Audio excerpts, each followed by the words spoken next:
Eh bien, bonjour à tous. Nous avons le plaisir aujourd'hui d'avoir François Martin avec nous. On l'a déjà eu sur Point de Rupture, mais en live. Et en live, on n'atteint pas nécessairement autant de personnes que quand on fait un podcast préenregistré.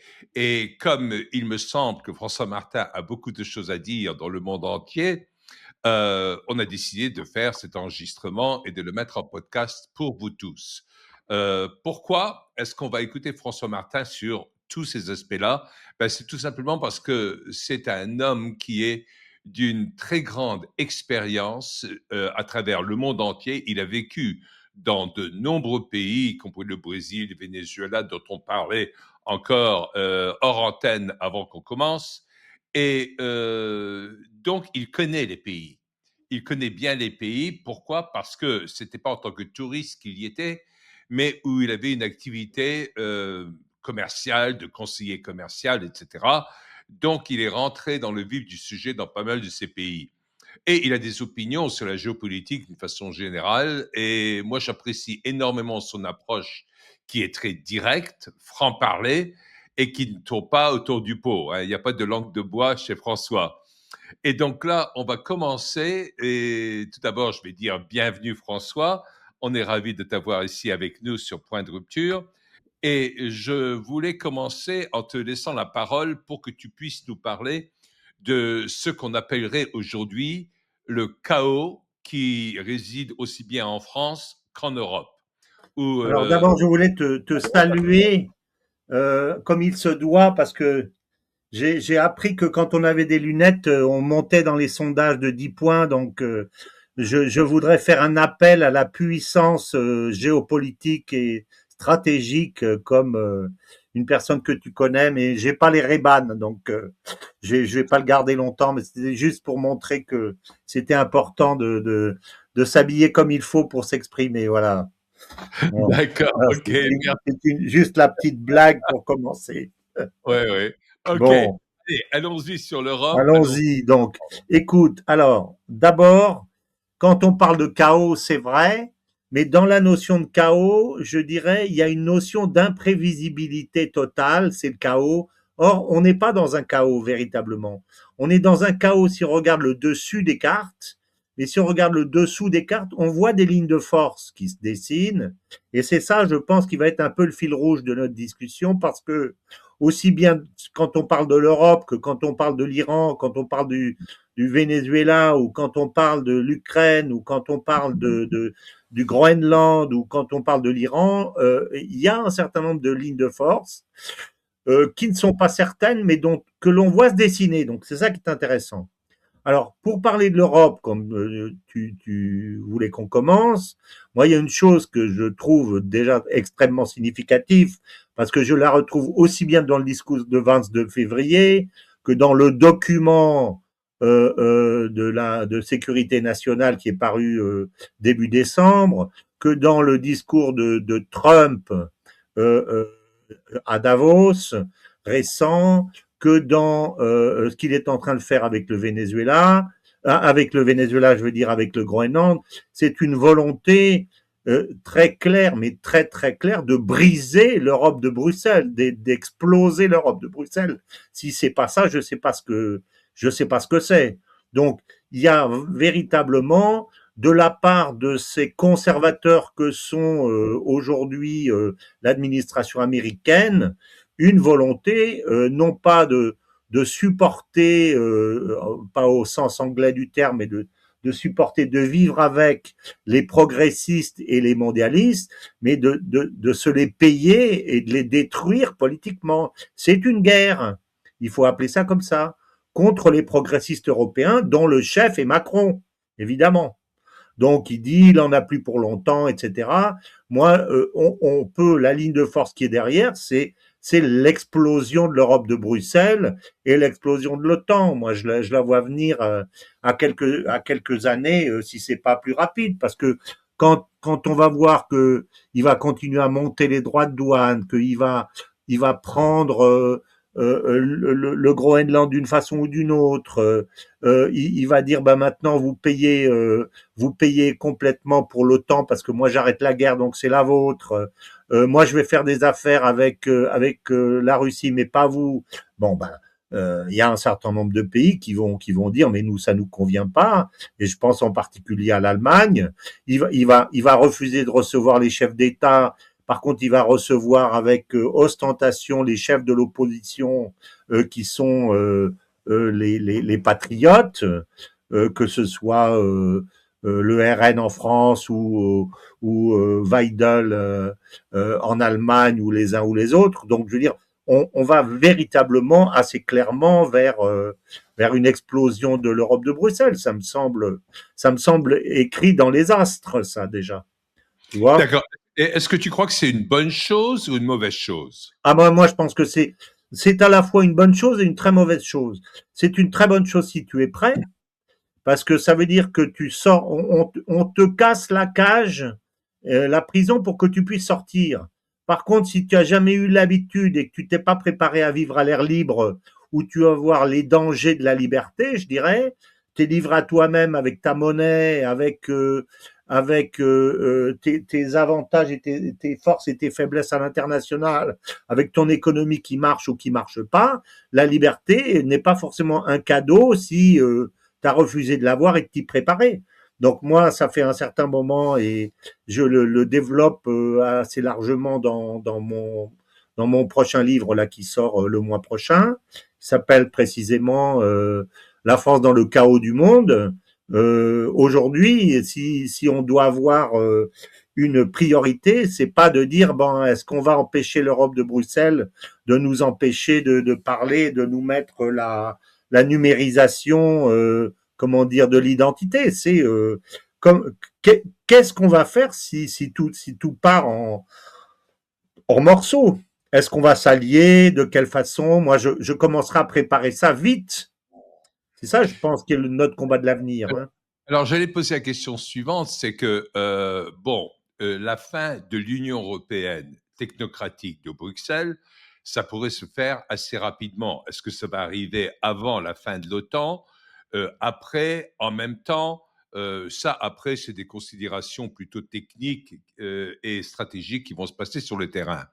Mais si on parle de la fin de l'Union européenne et, comme tu disais, si justement, après, il y a des pays qui sont peut-être pas prêts à la liberté, à se retrouver à l'air libre, et est-ce que ça voudrait dire qu'il y aurait la fin de l'euro comme monnaie européenne? Ça veut dire que l'Allemagne reviendrait vers le Deutschmark, la France vers le franc, l'Italie vers la lire, etc., etc.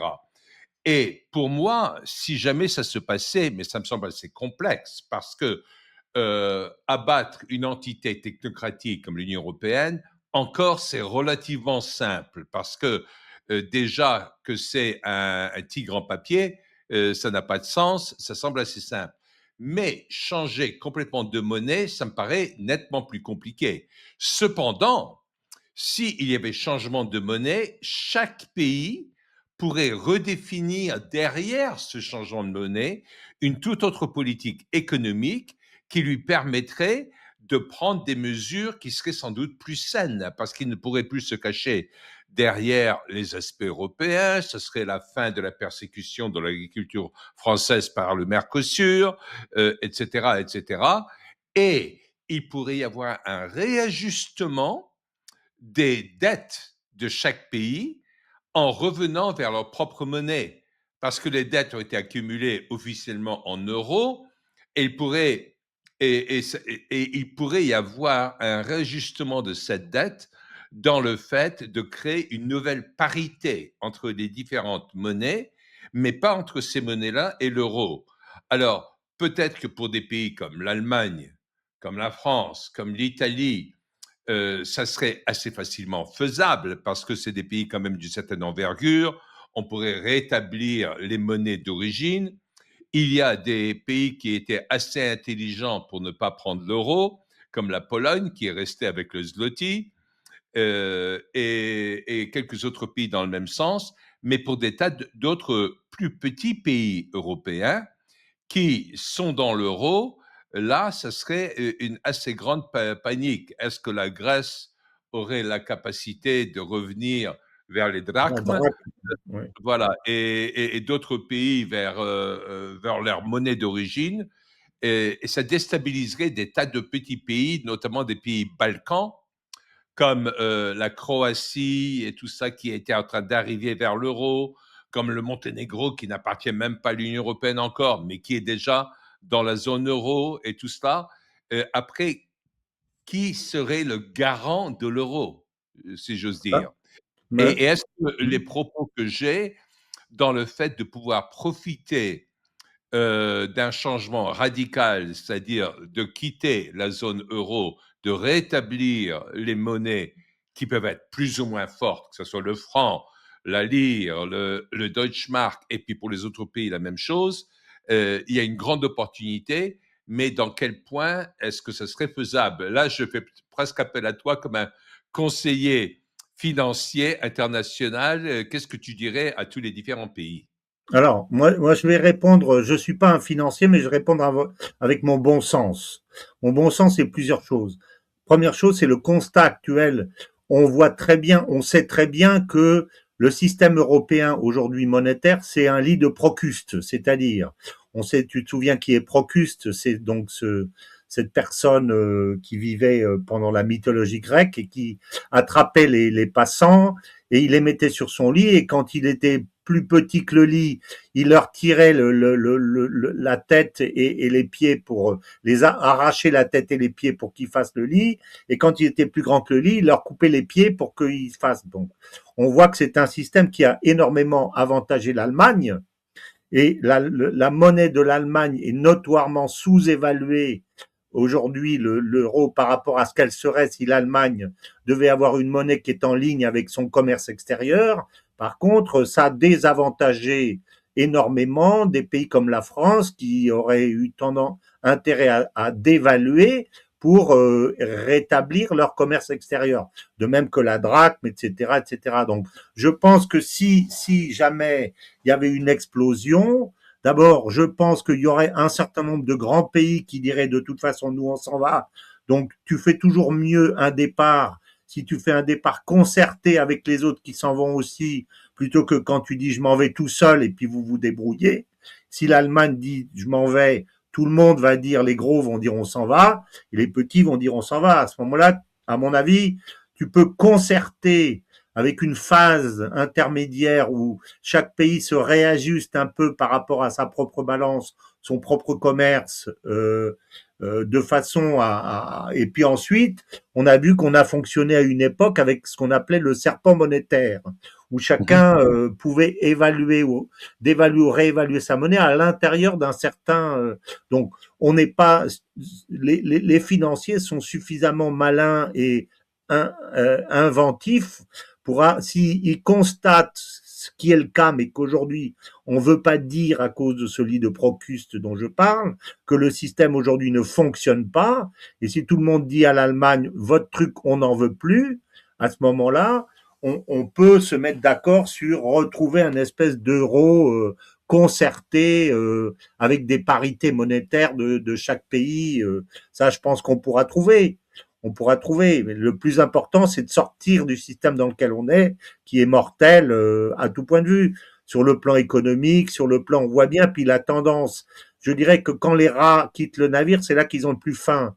Donc tous ces patrons de Bruxelles, ils sentent qu'ils arrivent vers la fin, donc ils essayent de tirer tout ce qu'ils peuvent, ils essayent d'arracher la politique internationale pour la diriger, la politique, comment dire, sanitaire pour la diriger, maintenant la politique militaire pour la diriger, etc. On voit bien que ça va droit dans le mur, tout ça, quoi.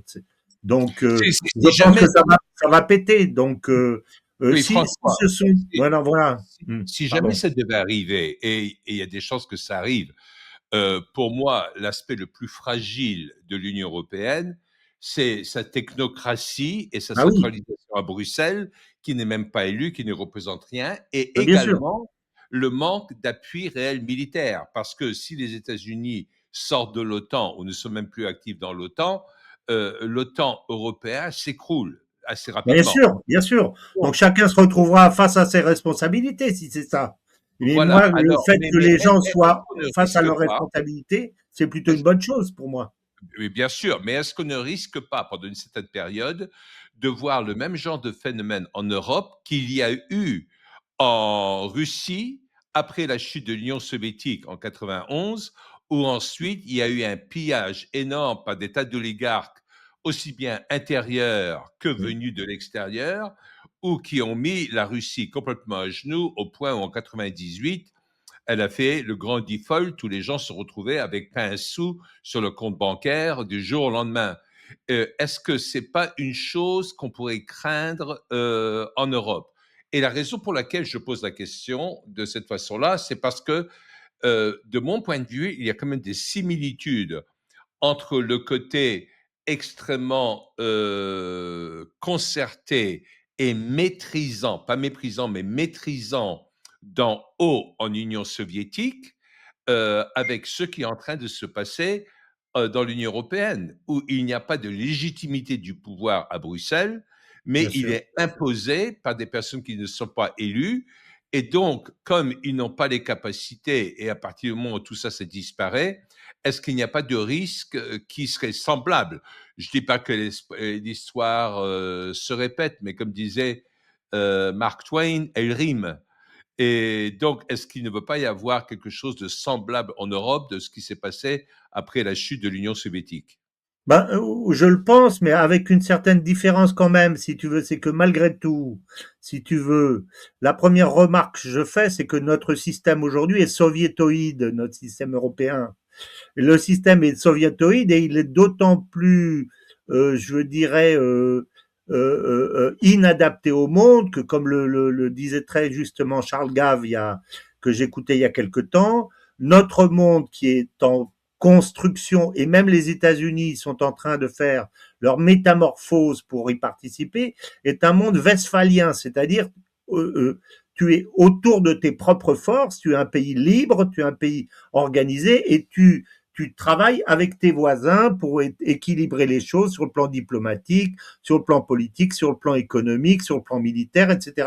Donc, il faut être agile. Et aujourd'hui, on n'est pas dans un système agile puisqu'on est dans un système soviétoïde. Donc, à mon avis, ça va forcément casser. Donc, le truc, c'est est-ce que tu y vas de force ou est-ce que tu y vas en réfléchissant et en organisant les choses pour que ça se passe pas trop mal. Moi, je pense que le fait que on soit au départ, les pays européens, un système westphalien, ce qu'on a oublié avec le lead procust européen, mais au départ, on est un système westphalien. On a dans notre ADN les éléments qu'il faut pour pouvoir diriger notre pays par rapport à l'Allemagne, par rapport à l'Angleterre, par rapport à l'Espagne, par rapport à l'Italie, etc., etc., comme on était autrefois.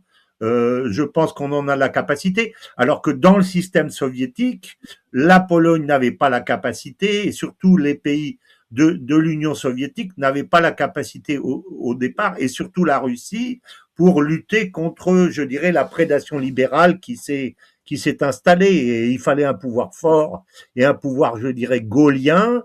Et c'est Poutine qui l'a incarné dès le début, d'ailleurs. Parce en juillet 2000, il a convoqué tous les oligarques en leur disant vous êtes des voleurs, maintenant vous rentrez l'argent, sinon c'est la Sibérie tout de suite. Et vous là, vous n'avez pas signé. Rendez-moi mon stylo. Voilà, c'est donc ça. Je pense pas que ça se passerait en France. Je pense pas que ça se passerait en Allemagne. Je pense qu'on a un tel passé et un tel ADN, si tu veux, on a essayé de forcer ces pays qui sont des nations à se dénationaliser pour rentrer dans un espèce de gros paquet dirigé par des technocrates, comme tu l'as dit. Mais je crois qu'on retrouvera nos réflexes nationaux plus facilement que ne l'a fait la Russie. Enfin, c'est Alors mon parlons de la sentiment. France dans ce contexte-là. Je ne veux pas éviter une discussion sur l'Allemagne ou sur l'Angleterre ou sur les autres pays européens parce que c'est très intéressant également. Mais j'aimerais bien que tu abordes la France. Est-ce qu'en France, actuellement, il y a une capacité à faire face à ce genre d'éventualité?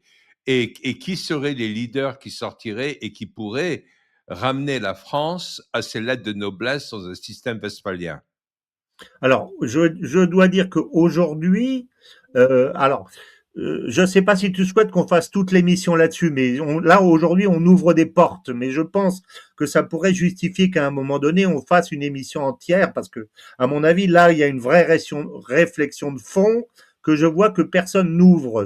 Si on est libre, qu'est-ce qu'on fait? C'est quand même important de se poser la question. Mais pour répondre à ta question, moi personnellement aujourd'hui, je dirais que par rapport à ce qu'on a dit, je pense qu'on va vivre un moment, ce que j'appelle un moment souverainiste, mais je vois pas aujourd'hui qui a une grande stature, si tu veux, pour être capable de gérer véritablement ce processus.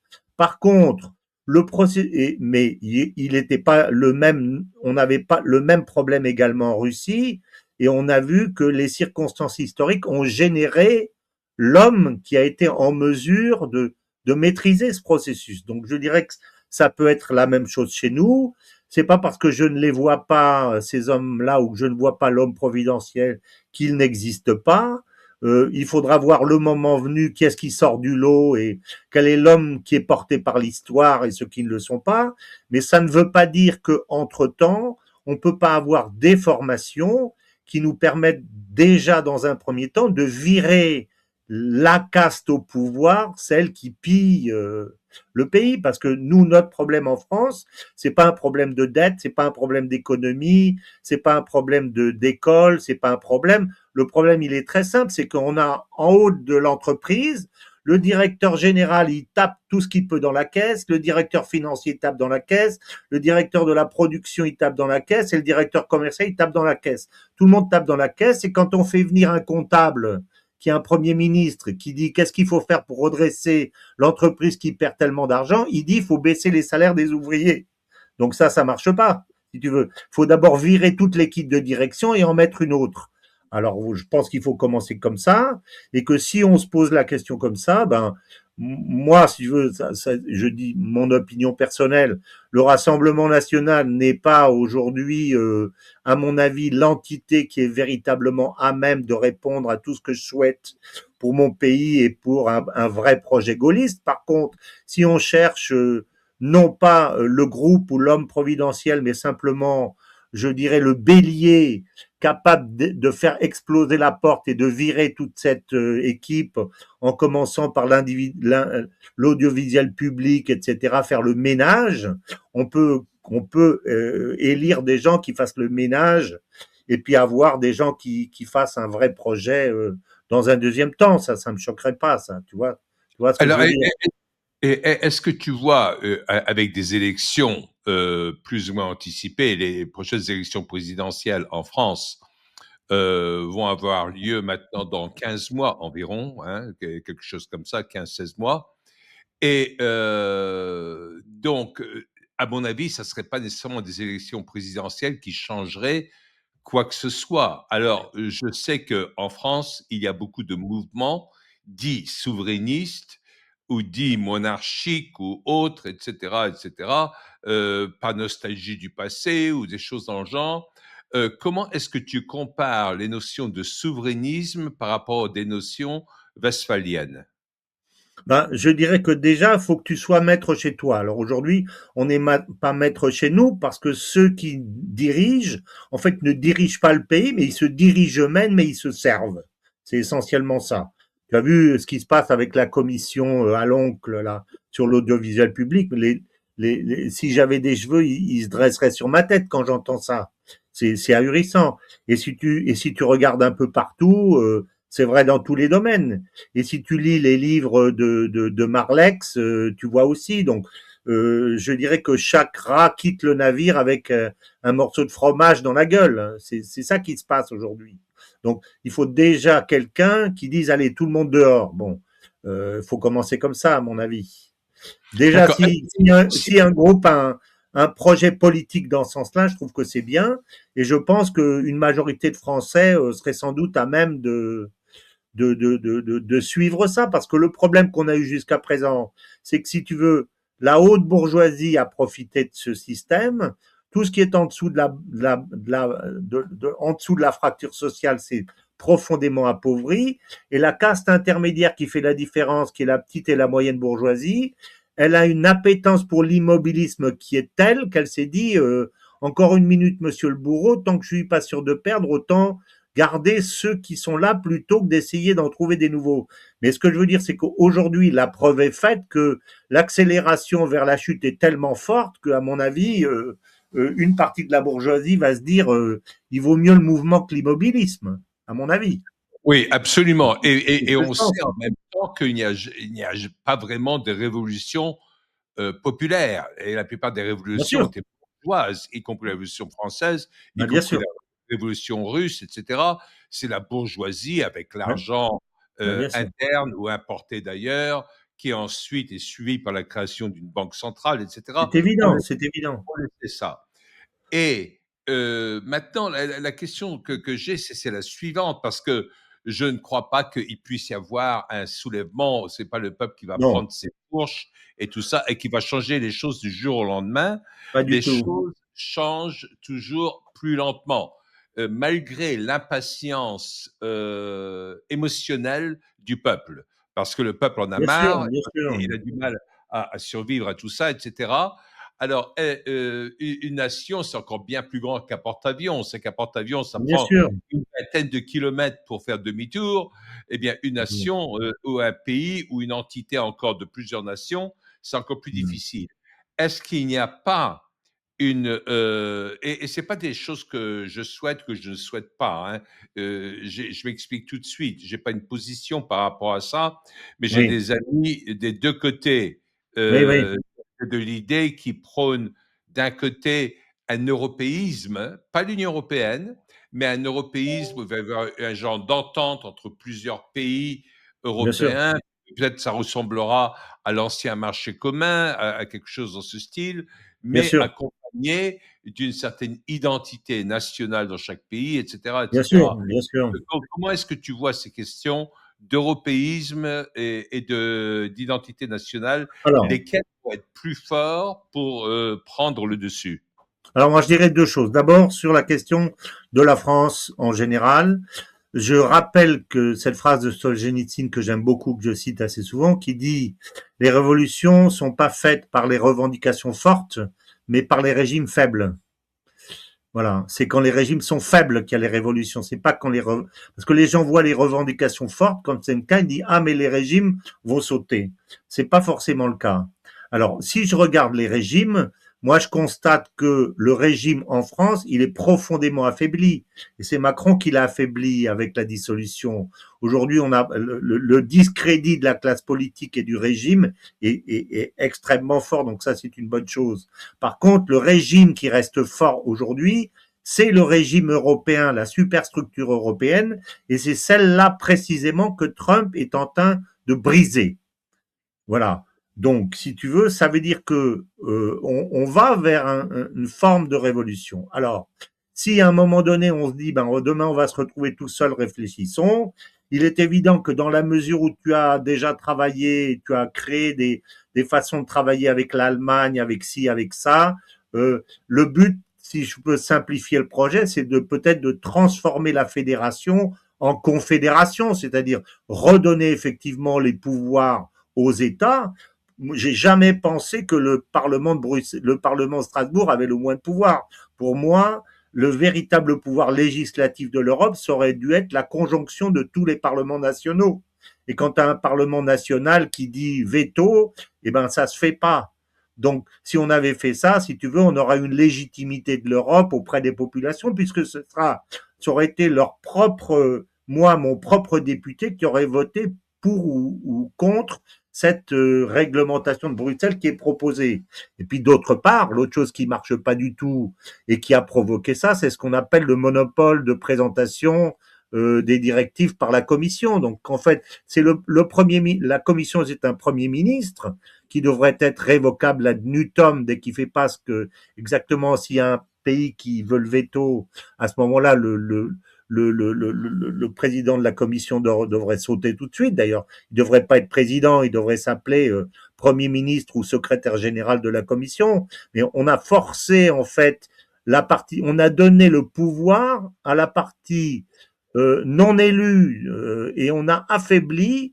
Donc, on affaiblit les États. Donc, on est rentré dans un système, je dirais, comme je dis, soviétoïde. Ben, il faut revenir simplement à la souveraineté des États qui s'entendent entre eux. Mais on peut sans doute construire un système confédéral.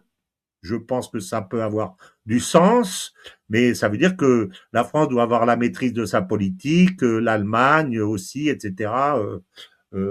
On a essayé de faire rentrer des pieds de 45 dans des chaussures de 36, mais ça marche pas, ça. Ouais, Ça marche pas. il y aura inévitablement une hiérarchie qui va se créer au niveau de puissance, que ce soit puissance économique Ah ou ben c'est clair, hein. militaire, ou politique, ou juridique, parce que c'est dans tous ces aspects-là.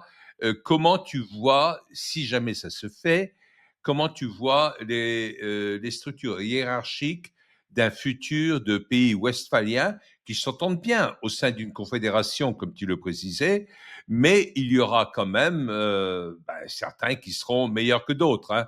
Comme dans une équipe sportive, parfois tu peux ne pas jouer avec le petit, même si tu vas perdre, ça se verra pas autant que si tu ne joues pas avec le grand, où tu perdras beaucoup, tu vois.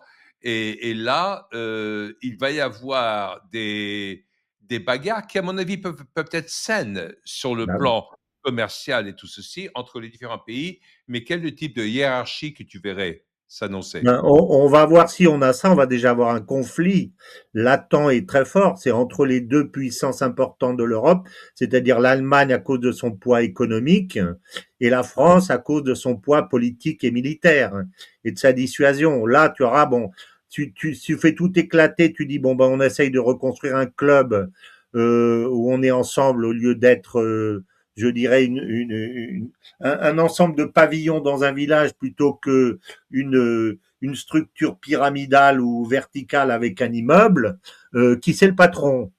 Donc ça va forcément, les choses vont se poser comme ça. Donc il va falloir trouver avec l'Allemagne un terrain d'entente pour que et jouer un peu de l'influence. Donc nous on a une influence à faire jouer dans tous les. Nous on a une position extraordinaire dans une situation comme ça. Si on veut jouer les choses avec un peu de courage et d'intelligence, parce que on a potentiellement les pays latins qui sont potentiellement. On a une puissance centrale, donc c'est tout à fait extraordinaire pour nous dans choses comme ça. Alors évidemment, il y a l'Allemagne qui est économiquement. Mais nous, si tu veux, on a joué le jeu de l'Allemagne jusqu'à présent. On a détruit ce que le général de Gaulle avait construit sur le plan énergétique. On a viré ce qu'on avait sur le plan industriel. Donc ça, à nous de présenter un projet et je peux faire confiance aux économistes gaullistes pour proposer quelque chose, pour attirer des capitaux autour d'une vraie construction, d'abord de la France et ensuite en Oui, parce que partenariat avec les autres. entre la France et l'Allemagne, à l'époque, à la grande époque, ça marchait pas trop mal Ouais. entre Adenauer en Allemagne, puis Willy Bien sûr, Brandt, ben et oui. du côté français avec De Gaulle. Ceci dit, quand on a gagné, Jusqu'à ce que tu te souviens que ça soit Jean Monnet qui ait fait exploser comment ça s'appelle le qui ait fait exploser l'accord franco-allemand de l'Élysée, l'accord de l'Élysée, par la ratification auprès du Bundestag, où il a fait rajouter un codicile qui lui-même il avait proposé aux Américains, qui disait que tout accord entre la France et l'Allemagne ne pouvait être que consécutif aux accords que l'Allemagne pouvait passer avec d'autres pays et en particulier avec les États-Unis. Donc à partir de ce moment-là, ça a vidé l'accord de l'Élysée de son. Et d'ailleurs, Adenauer ne s'en est pas relevé après ça. oui, oui, et il faut surtout pas retomber vers la technocratie croissante, comme ça s'était passé à l'époque avec Bien Giscard sûr. du côté français et Helmut Schmidt du côté allemand. Bien sûr. Et Là il où ne il faut faut. pas non plus que ça se fasse sous l'égide, parce que ça sera forcément la tentation, même si ce sont des républicains qui sont au pouvoir, sous l'égide des États-Unis qui diront on veut que ça soit comme ci, comme ça. Il faudra dire ben c'est nous c'est nous, vous c'est vous. Donc c'est l'occasion de se libérer de ces chaînes, puisque c'est précisément, si tu lis le document de sécurité nationale, ce que disent les Américains. Ils disent on a besoin d'une Europe solide, mais c'est pas vous. Vous êtes foutus civilisationnellement. Vous croyez même pas à vos valeurs, vous croyez pas à la liberté politique, vous croyez pas à la liberté de parole. C'est à vous de vous débrouiller. Donc, on a l'occasion de leur dire, écoutez, laissez-nous nous débrouiller. Nous, on n'est pas vos ennemis, mais on n'est pas votre botte non plus. On fera pas ce que vous voulez, on fera ce qui est bon pour nous. Et si c'est bon pour nous, vous croyez vous-même que ça sera bon pour vous. Donc, laissez-nous faire et on le fera en bonne intelligence, mais sans vous demander votre permission. Surtout qu'il y a une puissance en Europe. Si il y a une unité entre des pays indépendants, mais qui comprennent qu'ils ont un avenir en commun, en Europe, ça représente quand même 450 millions de personnes en Europe par rapport à 330 millions aux États-Unis. Et pour moi, il ne faut jamais Bien sûr. négliger les aspects démographiques, en Bien dehors sûr. de l'économie. Et pour finir un peu pour clore ce chapitre, si tu veux, pour qu'on puisse un peu parler d'autre chose, je dirais que moi, je ne suis pas du tout certain, quand je vois la façon dont l'Allemagne mène les choses, que l'Allemagne n'ait pas compris ça sans le dire et ne soit pas en train de se préparer, parce que elle sait très bien que sa faiblesse par rapport à la France, c'est sur le plan militaire. Sur le plan économique, elle a la primauté, mais c'est sur le plan militaire que la France peut proposer une sorte de protection aux autres, mais que l'Allemagne ne peut pas. Donc, le fait que l'Allemagne dise on va devenir la première armée européenne, pour moi, c'est pas du tout anodin. Et si par hasard il y avait dans la tête des Allemands le fait de dire un jour on va être libre, l'Europe va disparaître et nous, est-ce qu'on veut être les patrons de l'Europe? Je ferai exactement ce qu'ils font aujourd'hui. Je commencerai par me voter un énorme budget militaire pour dire demain aux Français, ben écoutez, vous n'êtes les premiers sur rien, puisque sur le plan militaire, on est plus fort que vous. Il nous Mais reste la il y a dissuasion. Ce qui est encore assez de Français qui ont encore la mémoire, parce que les livres d'histoire ne le relatent plus du tout, de ce que représenterait une Allemagne forte militairement. Ben bien sûr, alors ça c'est leur problème. Mais si tu veux, moi ce que je trouve dommage, c'est que cette réflexion qu'on vient d'avoir et qu'on vient de brosser en petite 20 minutes là, je la vois nulle part moi. J'aimerais bien quand je vois au lieu de dire oulala, l'Europe nous embête, qu'on aille un pas plus loin et qu'on se dise attends, la nature des choses, c'est que tout ça, ça va exploser. Mais derrière, qu'est-ce qu'il y a derrière là? Réfléchissons, personne ne réfléchit. J'aimerais bien moi. D'accord, ben, c'est très bien. Ben, je Voilà, suis ravi que tu puisses t'exprimer là-dessus comme ceci et tous nos auditeurs, ben, laissez-nous vos commentaires sur comment vous voyez les choses. voilà, Et c'est ça. ne réfléchissez pas tout simplement d'une façon linéaire et dire ah ben moi je suis pour ça ou moi je suis contre ça, mais vous voyez que les propos de François sont bien plus nuancés et tiennent Ah oui, compte des réalités aussi bien politiques que commerciales, que militaires et surtout que géopolitiques. bah Alors, oui, en glissant sur le côté géopolitique, parlons un peu du Groenland oui, qui, à mon avis, je ne sais pas comment l'Europe a pu tomber dans le piège qui avait été tendu par Donald Trump, parce que tout le monde sait. J'espère qu'ils ont lu son livre et The Art of the Deal. Et quand lui, il entre en matière, il va toujours faire une proposition qui est complètement aberrante. bien sûr. Et ensuite, il va être d'accord sur quelque chose où les autres vont penser, ah, ben, on a sauvé la face, on a gagné. Mais comme lui a dit, maintenant, j'ai un État, j'ai un territoire de l'État du Maryland au Groenland où je peux faire ce que je veux et ça ne m'a pas coûté $1. Attends, j'ai coupé. C'était mon téléphone qui. J'avais oublié de couper. Pardon, excuse-moi. Je t'écoute. Oui. Allô? D'accord, ok, je t'en prie. Allô? Oui, donc je disais, et là, ça ne lui a pas coûté un seul dollar. Bah oui. Alors, moi, je te répondrai là-dessus. Premièrement, je vais dire un truc cru et brutal. Le Groenland, je m'en fous. d'abord, pour commencer. Parce que moi, je suis pas européen, je suis français. On nous a tellement mis dans la tête qu'on était des Européens qu'on a simplement oublié qu'on était français d'abord. Le Groenland, c'est pas mon problème, c'est le problème du Danemark d'abord. Qu'est-ce que le Danemark veut faire? Est-ce qu'il veut défendre ce pays jusqu'au sang? Est-ce qu'il veut le vendre? Est-ce qu'il veut le louer? Qu'est-ce qu'il veut faire déjà? C'est ça d'abord. Quelle est la position du Danemark? Moi, c'est pas clair. Bon, moi, je vais aller aider le Danemark, mais si les Chinois décident de déstabiliser la Nouvelle-Calédonie en payant des millions de dollars aux chefs kanaks en leur disant vous mettez le pays à feu et à sang, le Danemark, il va venir m'aider à défendre la Nouvelle-Calédonie? Jamais. Donc déjà, remettons l'église au centre du village, comme je dis. Donc, qu'est-ce qu'il veut le Danemark? D'abord, c'est son problème. Ensuite, si je regarde la nature des choses, je me mets à la place des Groenlandais, eux, à tout prendre, plutôt que d'être Danois, je pense qu'ils préfèrent être Américains déjà. Donc, si on applique la maxime du général de Gaulle, le droit des peuples à disposer d'eux-mêmes, je crois que ça serait vite tranché, parce que s'ils veulent aller faire leurs courses, ils iront plus facilement faire leurs courses à New York que faire leurs courses, effectivement, à Copenhague. Hein. Faut pas oublier ça. Ensuite, le Danemark réveille maintenant, mais ils sont propriétaires de cet énorme gisement, ils en ont jamais rien fait depuis 200 ans. Donc, il y a quand même un certain nombre de choses au départ qui comptent dans ce sens-là. Même pendant Ensuite, la Deuxième Guerre mondiale, ils ont été protégés par les Américains. Sinon, bah, bah le oui, Groenland était mal.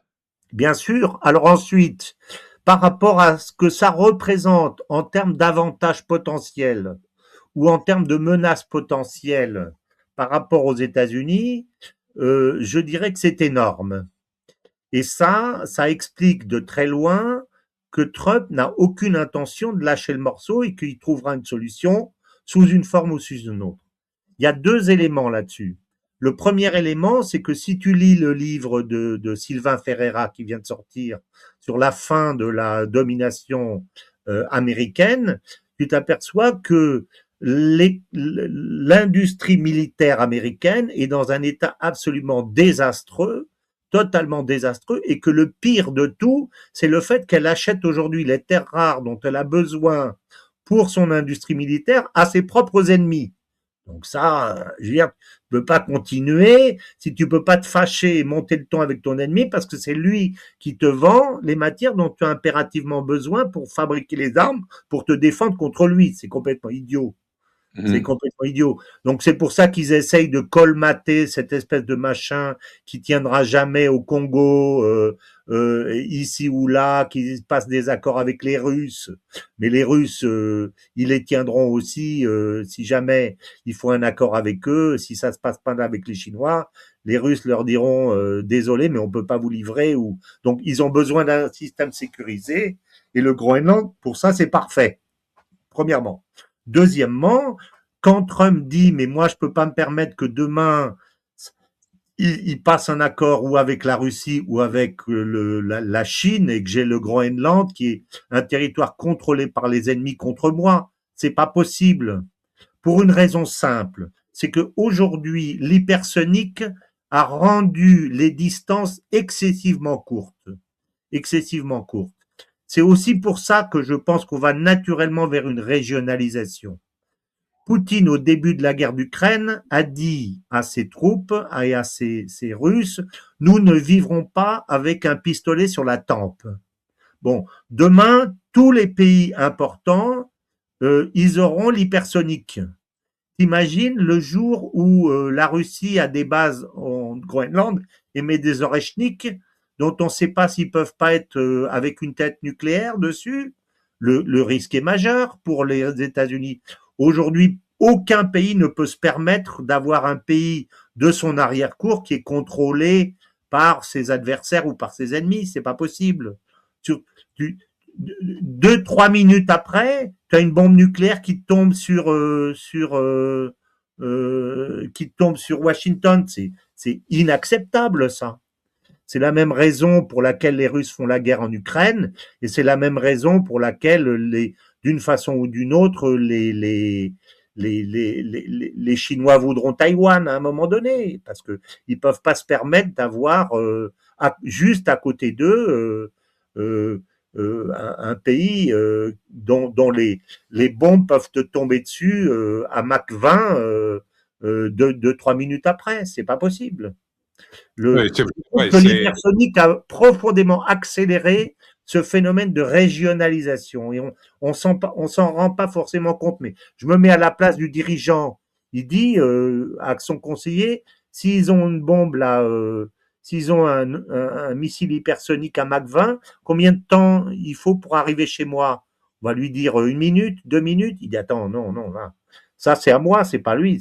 Vous faites n'importe quoi, mais jamais personne d'autre que moi à côté de chez moi. Voilà. et ça va être la difficulté des pays européens. Parce qu'ils sont proches, et qu'on le veuille ou pas, la Russie peut envoyer un Oreshnik en moins de 2 minutes Ben, bien euh, sûr. sur Londres ou sur Paris. Hein. C'est pour ça que je pense, pour ma part, que quand on dit oui, il faut que nous on s'adapte à la guerre moderne, il faut que l'on fasse la guerre de haute intensité, etc. C'est pas ça notre problème. Notre problème, c'est qu'on est un pays qui est construit uniquement parce qu'on est petit, on est très grand sur le plan, je veux dire, maritime, mais on est petit sur le plan de la taille. Mais il faut qu'on ait la meilleure dissuasion du monde. Il n'y a que comme ça. Il faut Et mettre tout l'argent pour avoir demain. Si les Russes sont à Mach 20, il faut qu'on soit à Mach 25, de telle sorte qu'ils nous respectent. C'est pas la guerre conventionnelle qu'il faut qu'on se prépare, c'est à la guerre nucléaire de demain. de Or, dissuasion.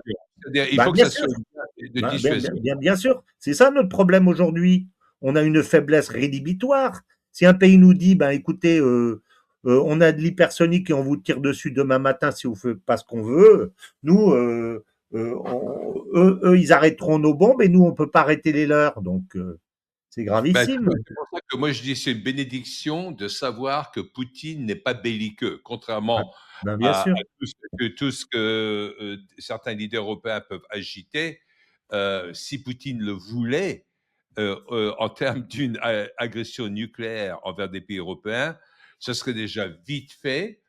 Et il ne faut pas que les Européens se fassent des idées là-dessus. Ben oui. Trump ne va pas sacrifier un grand nombre de villes américaines en cas Ben, de bien sûr. représailles russes sur une guerre nucléaire parce que Ben, certains pays européens ont été attaqués par la Russie. Hein. ben, ça, il y a deux remarques à faire par rapport à ce que tu dis. La première, c'est que pour moi, la dissuasion, la protection américaine sur l'Europe, c'est un des plus gros mensonges qui existent. Pourtant, aujourd'hui, il y a beaucoup de mensonges depuis la fin de la Deuxième Guerre mondiale. Parce que jamais, jamais, au grand jamais, les Américains ne risqueront de tirer sur Moscou pour sauver Vilnius. Jamais. Jamais, jamais, jamais, jamais. Parce que quand tu discutes avec des militaires, ils te disent c'est tellement impliquant le nucléaire que tu ne tires jamais que pour toi, pour te défendre toi. Donc l'Europe, en fait, le parapluie nucléaire, il n'existe pas, en fait. Il existe sous une forme rhétorique, mais en réalité, il n'existe Ah, pas. voilà, c'est de la com, c'est de la com. Voilà. Alors, on nous tient avec un discours pour les peuples, parce que je pense que les dirigeants le savent, mais on tient les Européens sous la coupe américaine et sous la coupe collective depuis la fin de la guerre sur un mensonge pur et simple. Voilà. Ça, c'est la première chose. Et l'autre remarque que je veux faire, c'est que quand tu regardes la situation de la Russie et que tu te mets à la place de Poutine, ce qui l'empêche de dormir, c'est la Chine, c'est pas nous. Parce Oui. qu'il a 4200 kilomètres de frontière commune avec la Chine, avec 100 habitants au kilomètre carré d'un côté et 1 habitant au kilomètre carré de l'autre. Et d'autre part, tu sais que dans la mentalité chinoise, tout ce qui représente la partie est de l'Oural, eux, ils considèrent que c'est à eux et que c'est les Européens qui leur ont volé. Donc, moi, c'est ça qui m'empêcherait de dormir si j'étais à la place de Poutine. Et mon souci, ça serait pas d'aller me risquer de me battre avec les Européens, au risque que demain, si j'ai un dirigeant en Chine qui se dit c'est bon, et qui m'envahit la partie est de l'Ukraine, la partie est de la Russie. Moi, si j'ai une priorité pour les 20 prochaines années, c'est d'utiliser et de remplir toute cette partie est de la Russie, à Vladivostok, partout, avec des routes, avec des trains à grande vitesse, avec tout ça, avec des industries, de façon Oui. à pouvoir dire c'est à moi et je l'occupe, quoi, de pas faire de l'Est une espèce de Groenland, si tu veux. Et ils C'est sont ça, en train de croître, et en Russie, c'est en train de croître vers l'infrastructure et tout ça à vitesse grand V, avec ben, un mais ils ont raison. Bien sûr, c'est ça qui doit, et c'est ce qu'ils font d'ailleurs, c'est ce qu'ils font. Donc, le fait de se commettre à l'Ouest dans des conflits, mais pour eux stratégiquement, c'est d'une imbécilité totale, parce qu'aujourd'hui, comment ils corrigent ça en faisant copain copain, et que je t'embrasse et que je t'aime, et que entre Xi et Poutine, parce qu'ils ont bien compris l'intérêt du rapprochement plutôt que de la guerre, mais Poutine sera pas toujours là et Xi sera pas toujours là. Si demain c'est deux dirigeants qui s'entendent pas, bon, si ce jour-là la Russie est bien assise dans sa partie est en disant on est chez nous, il y a du monde, on a les industries, on a tout, on contrôle, on maîtrise, etc. Ça va. Mais si jamais ils ont laissé ce truc-là un peu, je dirais façon Groenland, maltraité, et qui une menace chinoise, ils sont mal, hein, ils ouais, sont ouais, morts. ouais, ouais, Donc, ouais. c'est ça le Bon, moi, problème. je dirais la chose suivante, et puis j'aimerais avoir ton avis là-dessus, François. Moi, je crois qu'il ne faut pas que les gens dans les pays européens, que ce soit des Français ou des Allemands, ou des Anglais ou des Polonais ou des Italiens, craignent une guerre nucléaire. Il ne Ben faut non. pas craindre une attaque nucléaire de la part de la Russie ou d'une contre-attaque de la part de l'Amérique. Je crois qu'ils sont bien trop conscients des dégâts qui seraient non mesurables sur ce Ben bien plan-là. sûr, pour la raison qu'on a dit. Il faut comprendre que c'est uniquement de la rhétorique utilisée par les gens au pouvoir, mais est-ce que tu penses qu'il pourrait y avoir certains qui sont au pouvoir dans certains pays, mais qui ont des aspirations à être au pouvoir européen, qui seraient capables de faire de la provocation de guerre, tout simplement pour rester au pouvoir? Écoute, moi, je pense que ça, c'est toujours possible parce que d'abord, tu as toujours des cinglés. Mais aujourd'hui, je vois pas qui ferait vraiment ça. En politique internationale, je dirais que ce qui est intéressant, c'est pas de voir ce qui est possible parce que pratiquement tout est possible. Même le fait que Netanyahou annonce qu'il s'est converti à l'islam, si tu te dis, peut te dire c'est possible. Ce qu'il faut voir, c'est ce qui est probable. Et je pense pas que ça soit probable, par exemple. Donc, je pense pas très probable, pour répondre à ta question, qu'il y ait véritablement des dirigeants qui poussent le bouchon jusqu'à avoir une confrontation de guerre, tout simplement. Et je pense que c'est pour ça que Poutine a attendu depuis 2014 et pendant 8 ans, il a laissé les populations du Donbass martyrisées par les bombardements ukrainiens, etc. Les discours de Poroshenko disant ils vivront dans les caves, etc., etc. Et que pour Poutine, les Russes de cette partie qui considère comme Russes, je pense que son cœur a saigné pendant 8 ans, mais il voulait être sûr que il avait un argument qui était absolument imparable s'il y avait un problème avec les Occidentaux. Et c'est pour ça qu'il a attendu 2018-2019 la création des Kinjal et des Oreshnik, et qu'il a annoncé ça, si tu te souviens, avec une telle fierté extraordinaire, parce qu'il savait qu'à ce moment-là, il avait une arme absolue, que si ça montait aux extrêmes, eux n'étaient pas sûrs de le tuer, mais lui était sûr de les tuer. Donc ça Mhm. suffisait pour calmer, parce que tu veux bien faire n'importe quoi pour garder le pouvoir, mais si tu te dis, si ça monte, c'est moi qui meurs, en général, tu le fais pas. Tu Ouais, vois. c'est vrai. Donc, je pense Mhm. qu'on est un peu dans cette situation. C'est pour ça qu'il dit régulièrement, ben, vous savez, si vous m'embêtez, moi, j'ai ce qu'il faut et je me défendrai. Sous-entendu, ben, je vous fais tout sauter. C'est pour ça qu'il sort il sort un Oreshnik une fois de temps en temps, comme il a fait à Dnipro, ça a calmé tout le monde. Et comme il a fait après à Lvov, ça a calmé tout le monde. À chaque fois, il en sort un ou deux et il dit voilà ce qui vous attend, les gars.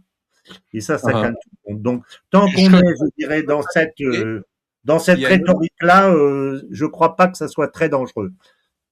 il y a un autre aspect que parfois, les peuples des pays européens, sous-estiment, c'est, la force du patriotisme qui existe en Russie. Où il y a énormément de Russes qui sont prêts à y aller et à mourir pour leur pays. Et c'est des très grands nombres, hein, contrairement à ce que vous pouvez penser. Il y a une fibre patriotique qui continue à exister en Russie. Il Oui, suffit de regarder tous les 9 mai, parce que c'est là où les Russes reconnaissent l'armistice de 45, parce que ça s'était passé le 9 mai à l'heure de Russie déjà, il y a spontanément, encore aujourd'hui, des grands défilés, soit à Moscou, soit à Saint-Pétersbourg, où il y a des dizaines de milliers de personnes dans les rues qui portent les photos, par exemple, de ceux qui sont morts dans bien le sûr. siège de Leningrad. Et, Bien et- sûr, et- John, et on bien sûr. appelle ça en Russie la grande guerre patriotique. Hein. Bien sûr, On- John, mais aussi parce que le gouvernement, et c'est la même chose en Chine, se conçoit dans un monde dangereux et a fait en sorte de faire une politique idéologique qui a conservé cet esprit patriotique. Cet esprit patriotique, si tu t'enrichis, que tu t'embourgeoises et que tu fais rien, il meurt.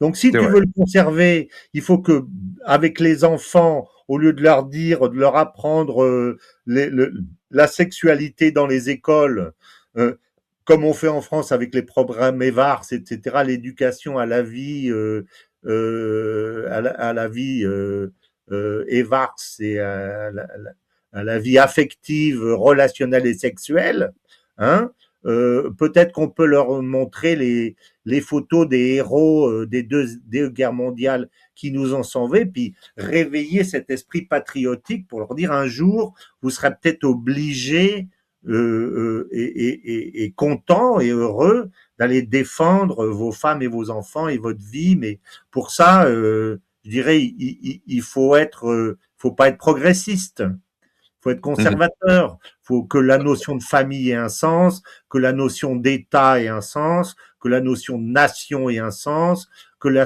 notion de sexualité reproductive et non récréative ait un sens.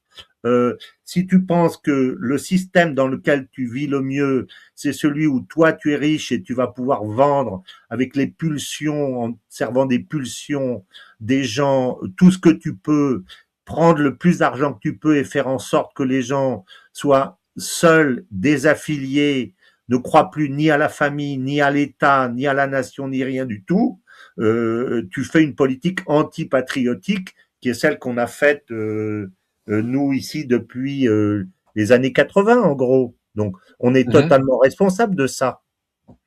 Mais seulement on Mhm. se réveille aujourd'hui parce qu'on s'aperçoit que le monde est dangereux. Attends, peut-être qu'on aurait pu se réveiller un peu plus tôt. Mais je crois qu'il y a un réveil comme ça en France, aux États-Unis également, hein, Ah ben bien parmi la sûr. jeunesse, pas parmi la Tu, jeunesse tu, tu surtout. sais, je te rappelle que c'était John Kennedy qui disait quand les temps deviennent durs, ce sont les durs qui se mettent en route. Ouais, ouais. Voilà, Ouais, ouais, on y when est. times get tough, the tough get moving. Mhm, Voilà, on est dans une époque de mhm. tough guys. We need tough guys for tough Uh-huh, things. Voilà, les temps uh-huh. changent. Voilà, C'est vrai. on y est. Et il y a ce sentiment dans pas mal de jeunesse, etc., etc. Je rappelle le fameux livre de Neil Howe de William Strauss qui est sorti dans les années 90, si je ne m'abuse, je crois que c'était vers 97-98, qui s'appelait Le quatrième tournant. Et William Strauss est mort, mais Neil Howe sorti un autre livre l'année dernière qui disait Le quatrième tournant est là. Et ça parle, euh, grosso modo, parce que c'est plus complexe que ça et c'est très intéressant parce qu'il a été écrit par des démographes et pas des politiciens, pas des idéologues. Et donc, il part de différentes générations qui changent d'une façon régulière, etc. Et c'est très intéressant. Bien Mais sûr, on voit la façon dont il y a une influence de l'idéologie dominante. bien Et sûr, en Amérique, même si ça subit beaucoup de wokisme, il y a une majorité d'Américains qui est restée très ancrée dans des valeurs conservatrices de famille, de bien sûr. patriotisme, de tout ça, etc. Alors qu'en France, et encore pire en Allemagne, ça s'est effiloché, tout ça. Alors, je sais pas justement, parce que quand tu parles à des gens un peu plus modestes, en Ouais. banlieue lointaine ou en province, tu retrouves ces gens solides qui croient à la famille, aux vraies valeurs, le bon sens, le travail bien fait, etc. Mais ce sont des gens que nos militants et nos intellectuels de haut niveau méprisent de la façon la plus Hein. totale. Mais ce sont ceux-là qui font vivre le pays en vérité. Bien sûr. C'était Henri IV qui avait dit ça dans le livre sur Henri IV de François Bayrou. Il avait appris que des soldats avaient maltraité des paysans dans un groupe de soldats dans une province lointaine. Il les a fait venir. Il les avait dit, mais messieurs, si vous maltraitez mes paysans, vous m'en rendrez raison. Si vous maltraitez les paysans et les petites gens, qui vous nourrira? Il disait ça. Qui vous nourrira?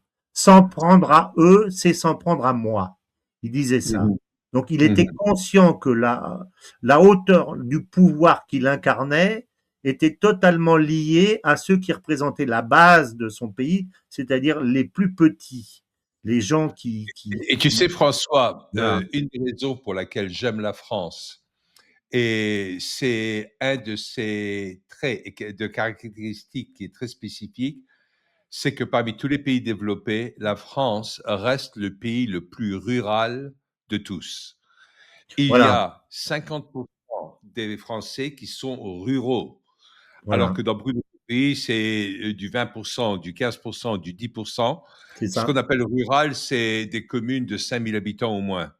c'est Et ça. la France a conservé cette ruralité avec des traditions culturelles, du marché, des agriculteurs du coin, du fait d'aller acheter ses œufs à la ferme du coin ou son fromage de chèvre à la ferme du coin, etc. Tout ça continue à exister en France. Bien sûr.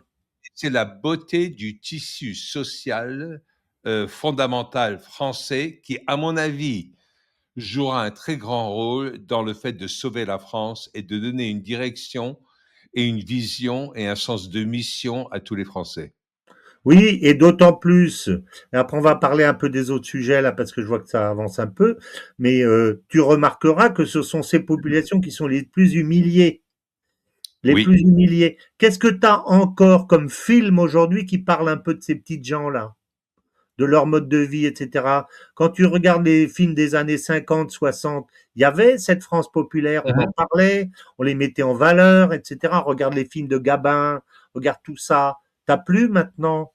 On t'en parle jamais. Regarde la publicité à la télévision. 90% des publicités à la télévision, ce sont pour les gens qui ont des hauts salaires et qui sont capables de s'acheter des voitures électriques, des parfums, des trucs. Qu'est-ce que tu as véritablement pour les gens modestes comme c'est une France qui est totalement invisibilisée aujourd'hui et Mhm. humiliée, pas seulement invisibilité, mais humiliée. Donc tu as absolument raison.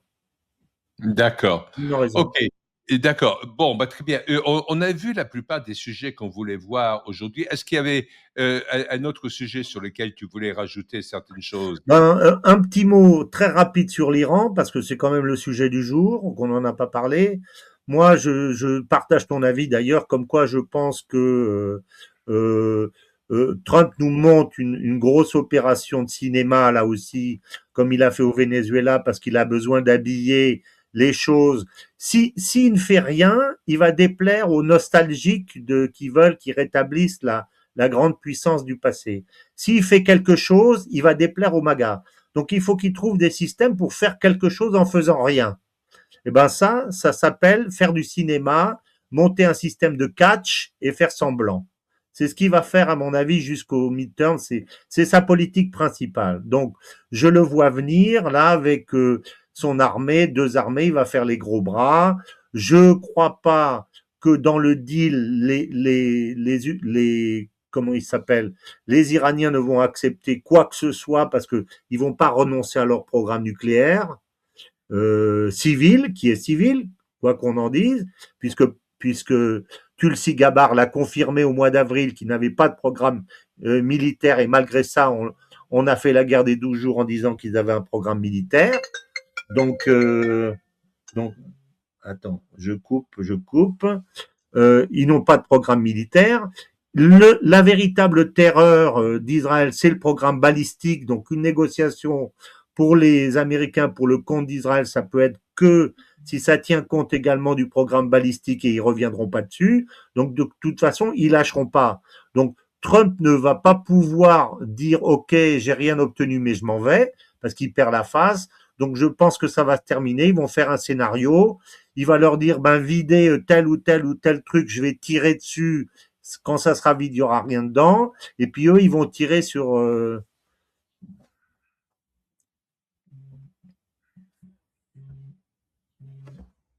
Eux, ils vont tirer sur la base du Qatar comme ils ont déjà fait. Puis après, Trump va dire, vous voyez, j'ai défendu les intérêts. Enfin, je sais pas. On va avoir un scénario un peu comme ça. Voilà ce que je pense. Mais Mhm, mhm. voilà ce que je Donc, pense. toi, Mais tu ne crois pas du tout à une agression avec une volonté de j'y changer crois de pas parce régime en que ça Iran. serait franchir le Rubicon véritablement pour les Américains. Je pense que ça serait une véritable faute politique de la part de Trump par rapport à ces MAGA.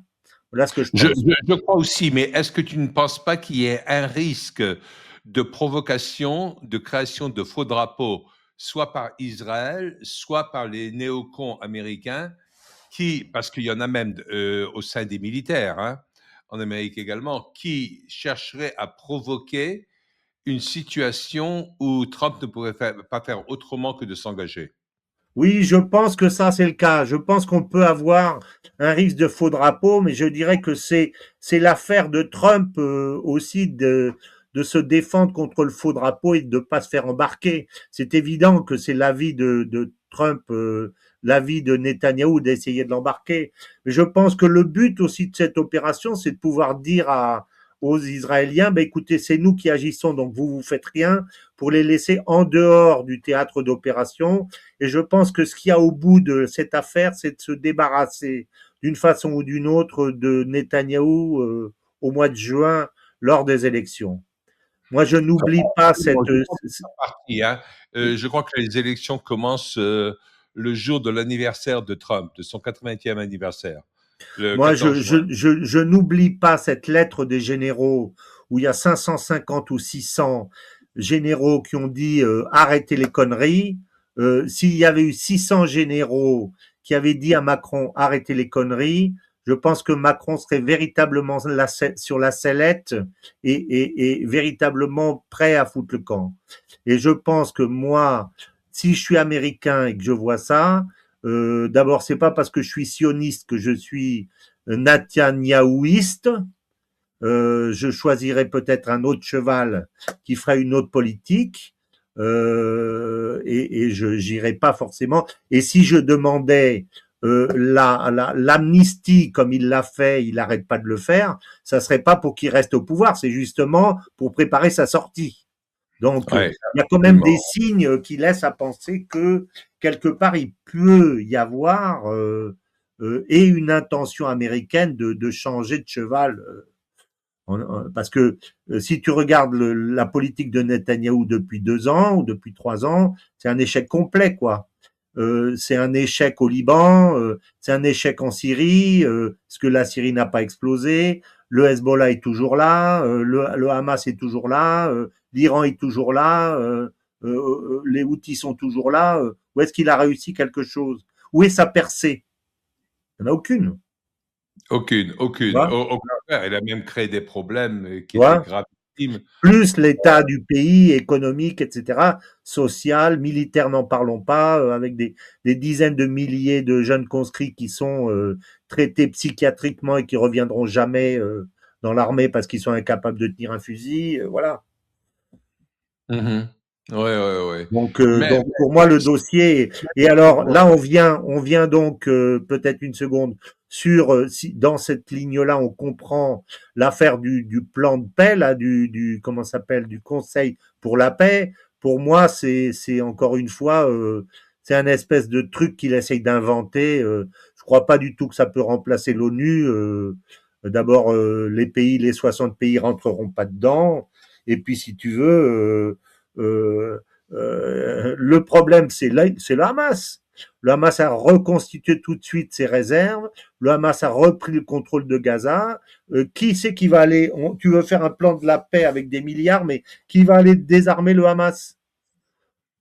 La coalition, elle a volé en éclats. non, Personne ne veut et y aller. Hein? ça se pourrait avec l'appui des pays au Moyen-Orient, tels l'Arabie Saoudite, les Émirats, Qatar et tout ça. Mais ils ont dit non. Ils ont dit non. Ils ont dit qu'ils ne voulaient pas y aller. Le Hamas a dit, mais nous, on rendra les armes à l'autorité légitime. Faites des élections. Ouais, C'est inattaquable, ça. ouais, ouais, ouais. Les Qataris, ils vont pas envoyer leurs troupes en disant au mec du Hamas, s'il vous plaît, vous voulez pas nous donner vos fusils, là? Ouais, ouais, ouais, ouais, Non, mais, donc, ouais. son truc de Trump, il est tombé. Donc, comme il peut rien faire, parce que pour l'instant, le dossier est bloqué, et ben, là aussi, il invente, il fait un film, ah oui, on va mettre des milliards, on va brasser la paix, mais derrière, il y a rien.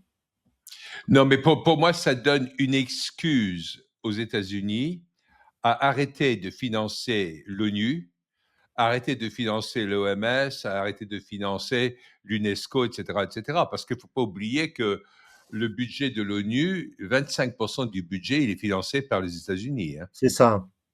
Alors moi je suis un peu je vois les choses un peu différemment parce que en ce qui concerne l'ONU, quand ils ont voulu faire passer leur plan de paix qui était pas un plan de paix mais juste un plan de cessez-le-feu, ils ont bien été capables d'aller le mettre à l'ONU parce qu'ils savaient que ils avaient besoin de l'aval de la Chine, de la Russie, qui ne l'ont pas accepté mais qui ne s'en sont pas opposés. Ils savent que toute légitimité de leur part, elle doit forcément passer par l'ONU parce que donc je les vois pas quitter l'ONU si tu veux.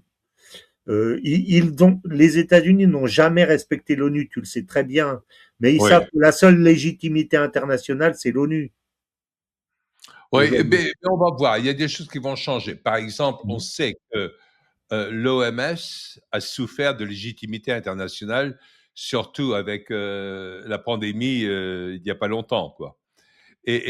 Donc, il y a quand même énormément de petites choses qui sont en train de se mettre en place C'est possible. où Trump est en train de faire bouger la fenêtre d'Overton sur différentes thèses, où les gens regardent la légitimité des organisations internationales et C'est voient vrai. que ça ne rime à rien et que le droit international, comme on le dit, ben, il est là pour servir les oligarques et les compagnies, etc., et rien d'autre. Et je vais aller 100% dans ton sens. Moi, je connais bien l'UNESCO. J'ai des amis qui sont des personnes bien placées, des hauts fonctionnaires à l'UNESCO. Quand ça a été annoncé, cette affaire que les États-Unis se retiraient, tout le monde a dit oulala, et tout le monde a dit attention, attention. Et maintenant, quand tu regardes, ils te disent, ah ben finalement, c'est peut-être pas plus mal, parce qu'on va pouvoir se recentrer sur nos missions, on faisait un peu n'importe quoi, sous-entendu on donnait de l'argent un peu pour tout, etc. On va revenir à fitness, tu vois. Voilà, Oui, oui, oui. c'est pas Alors, mal. souviens-toi quand même que l'UNESCO, à l'origine, c'était Julian Huxley qui était à la tête de l'UNESCO à l'origine, qui était un eugéniste, frère de Aldous Huxley, l'auteur du Meilleur des mondes, et petit-fils de Thomas Huxley, qui avait vraiment prôné les débuts de l'eugénisme, du globalisme, etc., dès 1875. C'est ça. Et là, il y a eu une histoire de l'eugénisme qui avait pénétré dans toute l'organisation de l'ONU, soit par l'UNESCO, par l'UNICEF, par des tas d'autres organisations. Et on en voit encore le résultat par des gens comme Bill Gates et qui Voilà.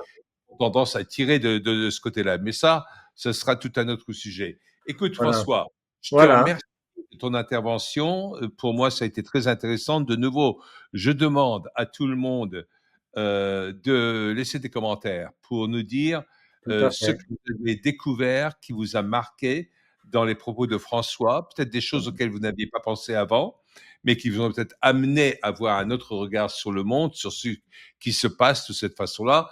Donc, n'hésitez pas à mettre tout ceci dedans. Et François, qu'est-ce que tu peux nous dire sur comment les gens peuvent suivre tout ce que tu fais, où ils peuvent te trouver, etc. Bah écoute, simplement, moi je suis ravi, j'interviens sur un certain nombre de chaînes un peu de façon régulière, comme chez toi, Point de rupture. Je suis chez Géopolitique Profonde, comme tu sais, de façon assez régulière. Je suis chez Omerta aussi, de façon assez régulière. Bon, toutes ces réflexions que qu'on vient de développer, elles sont dans un livre, elles sont reprises dans un livre qui va sortir le mois prochain, normalement, qui s'appelle La France dans le chaos du monde. Donc ça va être la première partie qui va traiter plutôt du chaos du monde, où j'ai repris tout ce que Trump a fait depuis depuis qu'il est arrivé et avant, en essayant de montrer un certain nombre de lignes de force qui se dessinent comme on l'a fait aujourd'hui. Ça va sortir, ça va être plutôt c'est ça l'actualité. Puis l'autre partie, plutôt sur la France, et développer aujourd'hui avec ce qu'on fait sur Omerta. On fait une émission par mois qui s'appelle La France dans le chaos du monde, où tu viendras peut-être d'ailleurs, si tu veux, si tu le souhaites, mon cher, où on aborde la vocation de la France maritime, la France, comment ça s'appelle, les outre-mer, les problèmes de la France, la politique extérieure de la France, enfin essayer de regarder la France, mais dans un ensemble, en disant non pas qu'est-ce que c'est que la France, mais comme on l'a fait aujourd'hui, que peut faire la France dans le monde tel qu'il se dessine. Voilà. Je crois que c'est ça Mhm. intéressant de notre réflexion. C'est Ah ben, véritablement ça la sera vision avec du général de plaisir. Gaulle. Non pas Mhm. qu'est-ce que la France, qu'est-ce que c'est le portefeuille des gens, qu'est-ce que c'est leur caddie, qu'est-ce que c'est leurs problèmes, qu'est-ce que c'est si, mais comment est-ce que tout ça s'insère dans un monde qui se dessine. Et ça, je pense que c'est passionnant. Voilà. Absolument. Ben, ça sera avec plaisir que si tu me demandes de participer, je pourrais amener un peu Voilà. un point de vue français parce que j'aime beaucoup la France, mais également vu d'un point de vue américain qui est un peu différent, mais c'est Tout toujours à fait. intéressant de regarder ce genre de choses. Tout à fait. François, merci beaucoup pour ton intervention. Ça a été T'en très prie. riche d'enseignements. Tout Et à comme fait. d'habitude, moi, j'aime bien entendre des points de vue réels et pas seulement des échos de ce qui se dit sur, d'un côté, les grands médias, d'autre côté, seulement les aspects complotistes, etc. Donc, encore merci de nous avoir fait l'honneur d'être venu ici sur Point de rupture. Et à Merci vous à tous, toi. Merci de à très m'avoir bientôt. invité. Merci beaucoup.